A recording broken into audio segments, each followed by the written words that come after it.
You're listening to the Ballet Piano Podcast, lifting the lid on dance accompaniment.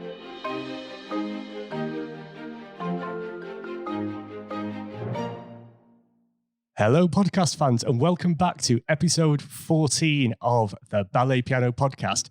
This week, we are going to be discussing pirouettes, but before we get into that, we are still social distancing in our separate houses across London. So to my right is Miss Akiko Nazaki, and in front of me on our laptop screen is Matt Gregory. Hello. And hashtag David Yo of Instagram. Hello. Hello, gentlemen. How are you both? Are you well? Yeah, really good. Yeah, Great. really good.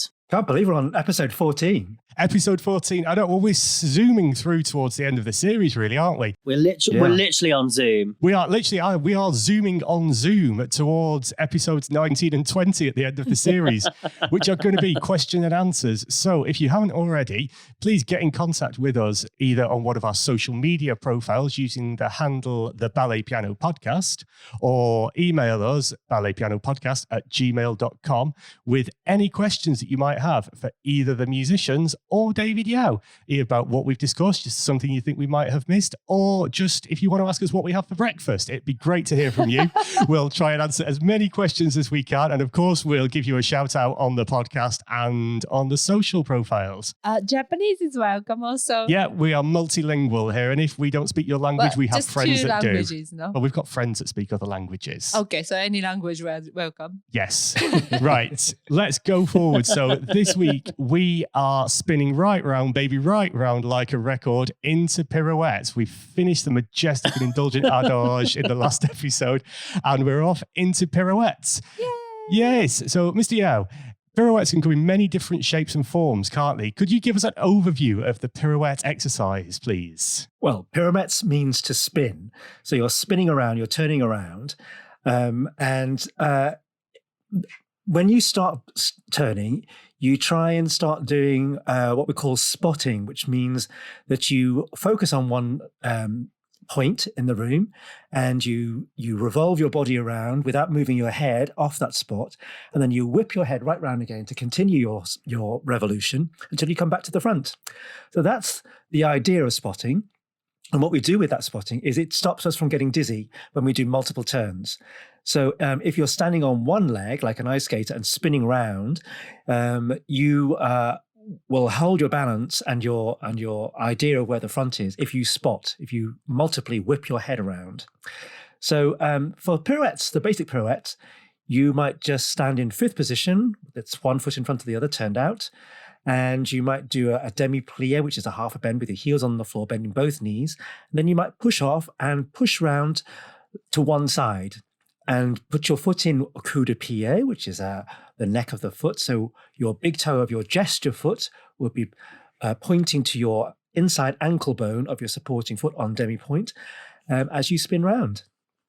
So we could do we call this a slow single pirouette, which would be, let's say, tendu à la seconde, close into fifth, demi-plie, and push off to a single pirouette, and close in fifth derrière. Your arms might go through first position, which is opposite your breastbone, out to second as you do tendu to second, close into fifth with your arm, the same arm in front as your foot is in front, and then you join your both hands together as you whip your head round. That's a single pirouette. That's the very basic one that we could do. Because I mean, I've played for ballet, as we've discussed, for a very long time, and many, many different levels as well.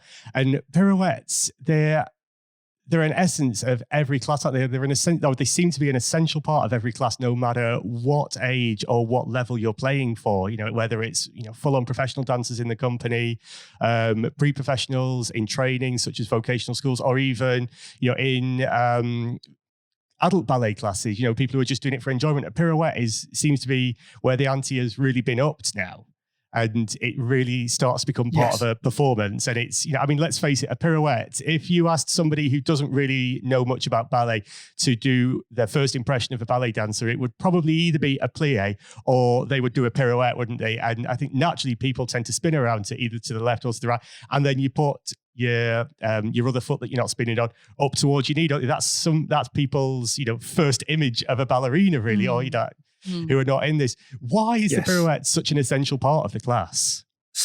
turning is one of the 7 different ways of moving in ballet. So you can, I think right from the very beginning, we talked about bending, pliéing, tendu, stretching. We did relevéing, when you're rising on the balls of your feet. We were darting around when we're doing quick movements in different directions. We are gliding along the floor, we are jumping, and we're turning. So this is one of those 7 different ways of moving. That's why it's so exciting, because it's one of the essential ones. What are the 7 deadly sins? Yes. Some people feel like that, yes. I find like a lot of dancers are quite obsessed with pirouette. Is that right? Because it's like when you're playing the piano and you're doing your trick. Your color, your whatever you do, your fast finger moving or something like that. So spinning is one of those tricks that dancers do. It's a very virtuoso thing to do. Like another thing is like if you're very flexible, that's another thing that some people do. Some people jump very high, and turning is one of those things. So if you're good at turning, this is the thing you show off, and it's a very impressive thing to see. And of course, pirouettes, you had to have a solid balance to be able to turn in that balance, and that's what the pirouette is. And there's something so special about nailing that position and doing sort of 3 or 4 turns when you're up there for at least over 2 seconds, 3 seconds. It feels great, doesn't it? And I presume that's why dancers love doing them, because they've nailed that position. When you were training as a dancer, Matt, did you love your pirouettes? Absolutely. I love the pirouette exercise from the corner. What about you, David? Were you the same? Did you love it? I got to enjoy it more as I got more proficient at it. First of all, it's kind of scary when you first get to do it, because it all happens so quickly. And you really have to know what you're doing and be on balance and be in control of your body to be able to actually spin like that. But some people are more naturally gifted in that area, and they can spin for days. And there are others who have to really work hard at it. To a degree, it can be taught, but if you have it naturally, you have a big advantage. And as you said, you can do pirouettes in many different ways. En dehors, which is the French term for outwards, so that you're going one direction, or en dedans, you're going the other way. And you can do them, as we said, in coup de pied, with the neck of the foot, with your foot very low, or in retiré, as you said, with your gesture foot underneath your knee. Those are the basic positions that you would do. And then we'll also talk about open positions like attitude, which is like when you're standing on one leg and you have the other extended leg at round about hip height, bent at the knee. So it can be bent at the knee in the front, to the side, or the back. Usually we tend to do it at the back. You will see dancers turning in attitude derrière. And sometimes you see them with their leg in the front, but not as frequently as the back. And then really in a fully extended position, you usually see dancers male dancers with their legs at the side of their body, because that's extremely difficult to do. It takes a great deal of strength. And we see both ladies and gentlemen, when they're dancing, with their leg behind them in what we call an arabesque, a lengthened line. Going back to what you said earlier, if you've got some natural talent for pirouette, in my career as a pianist, I have tried to do a pirouette exercise once. And this was on a stage at Wimbledon Theatre back in, was it 2018 or 2019, Akiko? 2018, 2019. Akiko took over playing on the keyboard, and I joined in the pirouette from the corner across the stage. Not only was it incredibly difficult, because I'm not blessed with this great coordination, I also struggle to know my left from my right. What made it worse was the then artistic director of the company that I worked for happened to be in the auditorium, and he was not impressed. So on that note, I think we'll just take a quick breather and go for a break.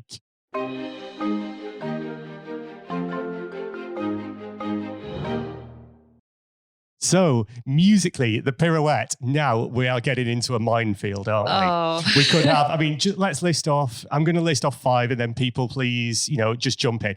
I'm going to say a mazurka, a waltz, a Spanish waltz, a coda, a tango. What else have we had? March, Matt? Yeah, played pirouettes on marches. Yeah, lots of big threes. All fours, all lots twos, of big 3/4s. yeah. David. Because 3/4s are like rounded, aren't they? So it gives you more time to turn.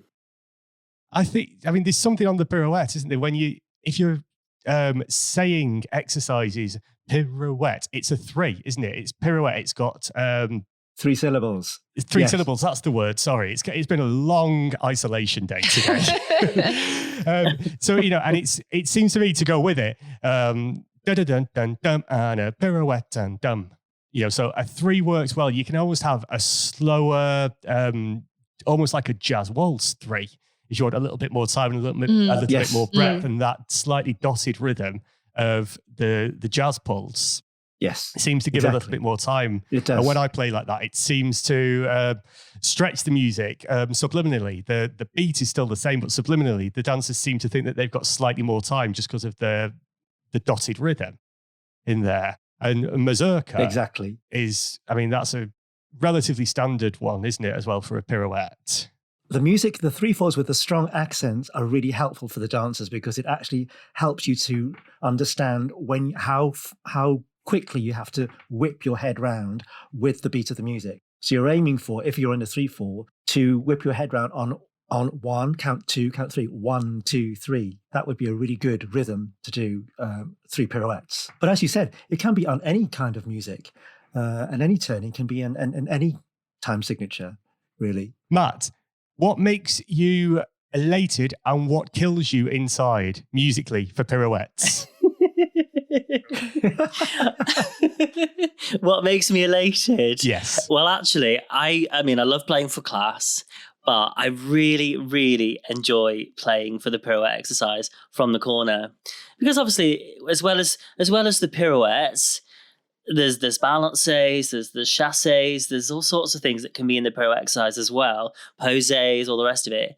And I don't know, this exercise, it's sort of like a solo or a variation in situ, because now we're moving and the dancers are moving. When you first start to turn, of course, you're not going to move off the spot because you're trying to find balance. Yeah. But as you said, as you get more proficient at it, you're going to combine it with different steps that move across the room to help you to get from one side to the other, let's say, and include turning at the same time. And of course, you can turn from one foot to the other foot and do half turns very fast. And they're called petit tours, little turns, or chaînes when they're linked together. Yeah. And so that's a different kind of a pirouette, but it's still a kind of a turn. And so you're absolutely right. We're now at the end of the center practice, which is right in the middle of class now, just before the jumps usually.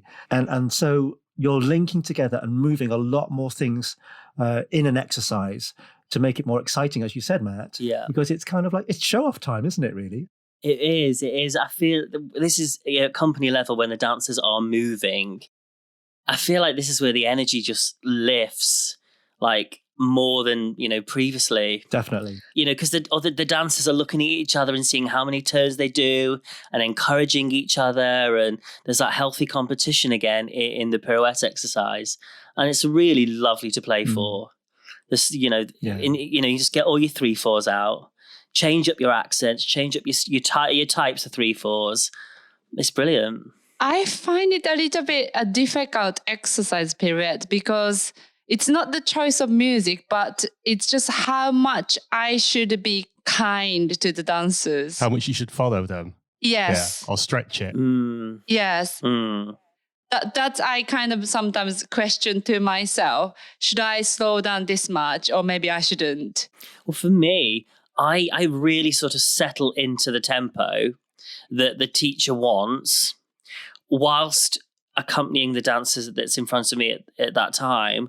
But if they need more space for multiple pirouettes, I will obviously stretch the music, but then go back into my first tempo that is the tempo of the exercise, let's say. And of course, so many dancers want slightly different tempos. So I'm always just aware to watch who I'm playing for, whoever's coming across the room. And then you sometimes do that. And then you get told by, ballet teachers or ballet masters said, no, I want you to keep that score speed. And then it's a bit difficult, isn't it? This is the thing, really. As time has gone on, this has become a habit of the pianist slowing down. technically, that's not good for the dancers because then they become lazy and they start thinking that they actually, can dictate. Where actually what they need to do is if they want to spin faster and do more turns, they have to pinch some dancing time from a different part of the phrase so that they've got more time within the tempo of the music to turn more times. Yeah, and they should take off a little sooner. Yes, exactly. If your pirouettes are on bars 3 and 4, for example, you're gonna have to pinch a little bit of time from the end of bar 2 and possibly even a little bit of time from bar 5 to get that amount of time in. But yes. So in terms of that, like something like mazurka, because it's got quite solid accent in each count. So dancer tend to be on the music more than just normal waltz. That's what I found. There's a teacher at the company, and sometimes he does not want any rubato. He wants you to play in absolute strict time. For let's say it's a technical exercise. And then, so for that one pirouette, and his second pirouette might be that chance to play about with the music so they can do, lots more. But sometimes he just wants an absolute strict 3/4, and they have to just fit 1 or 2 clean, technical, beautifully pirouettes in. And then, further down the class, the music can be a bit bigger and stretched out slightly more. So, yeah, I mean, there's pros and cons for everything, isn't there? You can say if dancers want to do multiple turns, they should take off sooner rather than stretch, pull out the music too much. Things can become expected, can't they? If we look at Tchaikovsky's original score of something like Swan Lake or Nutcracker, or go even further back to Minkus's, your Don Q's and your Bayadères, which were all pretty much set at certain tempos. There isn't a lot of rallentando written down in the original scores, and then it just gets, you add in a little rall here or a little rit there or a little tempo change here just to allow this extra bit of pirouette, and then it becomes more and more and more. So over time, these things just become, well, this is tradition. This is what it's like. And it wasn't ever what the composer intended the music to be like. It's just become like that because people want, because ballet has become more virtuosic, isn't it? Yes. People want to show off more. People want to be, gaining applause more and things like that, because as the art form has evolved. 100%. As the class has gone on and people have got more virtuosic, there are, like in the class, different types of pirouettes that we do. So we start off earlier on, maybe when we're doing tonji or something, just putting in single or double turns just to find the balance. Later on from the corner when we're traveling, then we're starting to do multiple turns. And then we end up, usually when the big show off bit, where at the end of that, you'll get like a coda. Let's say we ask for a coda, and the ladies will start doing those 32 fouettes that you see in Swan Lake, like you're talking about, when there's continuously going round and round 32 times. And the gentlemen are just standing in second and relevating up and down on the demi-pot and going down to fonji on bent on one leg for a long time. Just spinning and spinning and spinning, and that's exciting as well. But that's a different kind of a turn. It's kind of like a building up a crescendo, like your coda, I guess. Yes, and musically. Yeah, there was a interesting experience. Not experience, but over the years I've been playing for the ballet classes. I just noticed that, not because I'm Japanese, but I noticed that quite a lot of Japanese dancers are on the music when they do, especially pirouette and things like that. So once I spoke to one of the Japanese dancers, why Japanese dancers tend to be on the music, whatever the speed the pianists play. And then one of the dancers I spoke to told me that basically when this dancer was, young, she was in a local ballet school, and then they couldn't afford to have a ballet pianist. So the teacher had, maybe 5 or 10 CDs, and she was using the same music all the time. So she had an exercise with exactly the same music almost on every single lesson. And then she changed the pirouette or whatever the exercise it was. But because it was specific music with a specific accent, the teacher was very strict about when to land, when to start, and everybody had to start the same timing, had to finish the same timing. So they were like almost like army training with the same music again and again. So she said she got very used to, the timing of the music because of this, what she did as a childhood. So when the live musician came to the class, it was more natural that you had to be with the beat, which was provided. And I just thought it's quite interesting. Was it Modern Ballet Studio Melodies by any chance? I didn't ask. This might have been before Modern Ballet Studio Melodies by Christopher N. Hobson, available to download from iTunes and all other major download stores, was created. Possibly. I don't know how much you're popular in Japan, so... I don't know. I'm popular in London with one Japanese person. Well, sometimes. Not at the moment on lockdown. If you're spending 24 hours with me, I know it's quite difficult. In terms of like playing for this part of class, what's it like in terms of stamina? Because you must have to have a lot of strength in your hands to keep going and going, to keep, repeating. What's it like? I mean, it depends on a lot of things. It depends on how many groups you've got. Yeah. It depends on how long the exercise is. And quite often, everybody will start with the greatest of intentions and they'll all be lined up in their groups of 4 or 5 if you're in a really big studio ready to go. And then these groups get smaller and smaller as, dancers want a little bit more space, don't they? So you can end up playing the same exercise 20 times, maybe, sometimes plus. Oh, wow. And it's a big one for stamina, isn't it, Matt? Yeah. It also, 100%. It also depends on what the piano is like. Oh, yeah. If you've got a really decent stool and you're sat at your preferred height, it all affects how you play. If you've got a lovely sort of grand piano that you can make sing in the studio, then you'll find that you'll just develop your repertoire and the way you accompany will just get bigger and more luxurious in the pirouette exercise. But if you're hammering away at a really soft piano that has not been played in, then that is harder. That's like you feel like you're bashing it. But it depends on the piano. And if you're not sitting at your preferred height, I definitely have a preferred height, and I've learned what that is over the years. If you're sat too high or too low from what you prefer, it just you don't feel comfortable. Or the other one for me is the sight line as well. If you're constantly looking around, sight line. Yeah. If you've got a grand piano and the lid is flipped in your sight line and you can't see, or you're facing and you've got things in the way, or dancers stand in front of you when they've done their exercise and you can't see past them, that makes me irk. Does anybody else shout at dancers if they stand in front of you during a pirouette exercise? It depends what mood I'm in. Sometimes what I'll do is if someone's in front of me, I will do this huge tacit and clear my throat so they can hear me cough. And then they all look at me and clear out of the way. That's a trick that I do. Or I play really quietly, or I take my left hand off and just give them melody. All sorts of things to make them listen and realize, hello, I'm not recorded. I'm a real person. Well, no, I was getting a little bit of I don't know, I must have been having a bad day once. And I shouted at somebody for being in my way because it wasn't the first time they'd done it. It was the 3rd or the 4th or the 5th time they'd done it. Yeah. But I stopped deliberately, like halfway through the second bar and just randomly, abruptly shouted, but then started playing again exactly where the phrase would have continued, which I thought was quite good fun.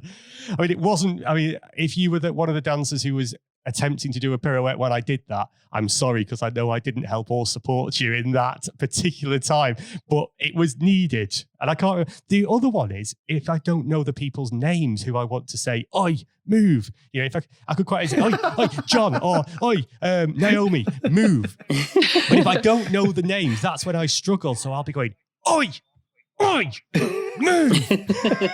But that's ballet etiquette. You should never turn your back on the pianist and never stand in front of the pianist. That's what you learn when you're in grade 1 or something, and that should last you your whole career, hopefully. I envy that you guys can shout at the dancers. So I've got a problem that this English is my second language. So when I'm playing the piano, I can talk in Japanese, but I really struggle to talk in English. So there's no way that while I'm playing a piano, I shout at the dancers in English. So I just tend to be very quiet. It might have an even better effect if you just scream in Japanese at them because they wouldn't expect it. Should I try next time? Let's try it. When this distancing thing finishes, give it a go because it's not Okay. going to work if you shout at somebody on Zoom, is it? That's true. I've just been reminded when I used to have Twitter, I think I got really peed off with this once in a class and I wrote a tweet saying how angry I was and I used the hashtag #dancersbum as part of my tweet. I didn't tag it with the location or the place where I was working at. And it was probably over a decade ago now. So Dancer's bum. the management of that place is, dancers bum or dancers bums or something like that hashtagged. I'm glad I've grown up a little bit now. Just a little bit. Just a little bit. Well, on that note, I'm going to go away and attempt to grow up a little bit more. We really do hope that you've enjoyed this second distancing episode that we've recorded. As always, you can contact us via our social media to get any questions to us that you would like to do. And please also do not forget to subscribe or like to us via your podcast platform that you're listening on to ensure that you never miss an episode. So join us next time where we will be discussing Pitti Allegro and Medium Allegro. Is that right, Matt? Warm-up jumps going into Medium Allegro. Absolutely. So it's going to get bigger and bigger. Mm. The ante's going up a little bit, isn't it? Yeah. Between now and the end of the series that we're recording, the ante's going up every episode, isn't it? Yeah, we're climaxing to Grand Allegro. We're climaxing in episode 18. I think we'll schedule that in the diary. Big climax. So on that note, it's goodbye from me. Goodbye from me. Bye-bye. Goodbye.